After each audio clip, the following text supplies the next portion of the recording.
welcome to our Transgender Day of Remembrance service. You are loved. You are loved. And all of who you are loved.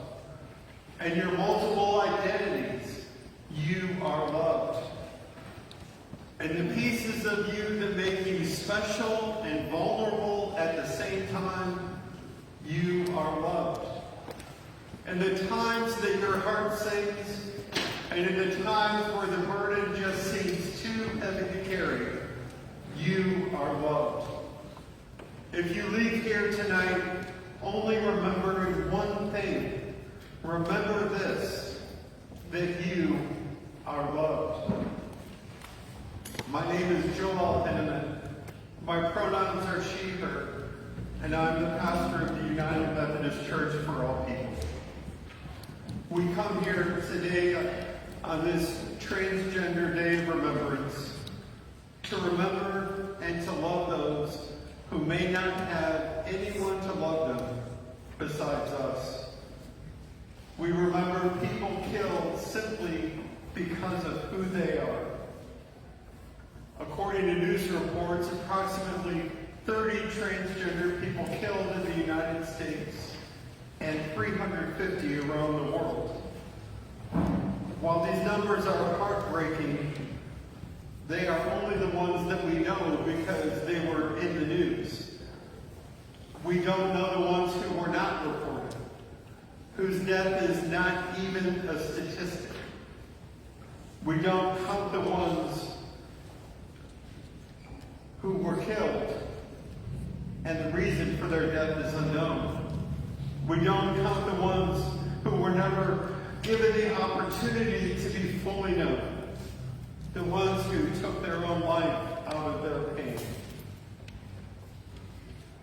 While I am honored to stand up here tonight, the majority of those killed are not people who look like me.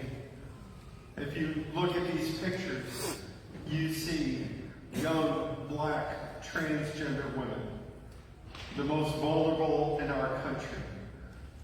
And in the world, the most vulnerable people are transgender people in Latin America, and particularly Brazil. 93% of those killed this year are people with black and brown skin. Nearly half are sex workers. While these numbers are difficult to get your head around, it is important to remember these are not numbers. These are human beings. These are souls. These are people with sacred value and divine worth. One of those who died this year lived here in Columbus, a Somalian refugee who came here seeking a better life and was shot and killed in her apartment. The most vulnerable of the most vulnerable. And as we come here tonight, we all feel vulnerable.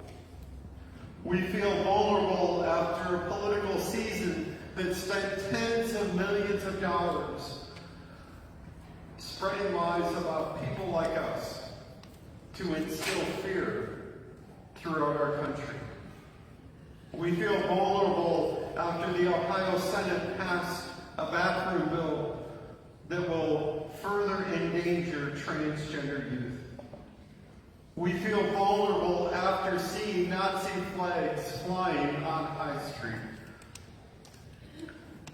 We come here tonight remembering those who died, and their death reminds us of our own vulnerability. But let us not cower in fear. Let us take the emotions that we feel tonight and dedicate ourselves again to the work of justice. For we will not rest until there are no names to be read. We will not rest until this service is no longer necessary. We dedicate ourselves to protect the most vulnerable among us Transgender youth face disproportionate numbers of depression and anxiety and suicidality. The simple antidote to that is just allowing them to have health care, which the Ohio legislature took away earlier this year.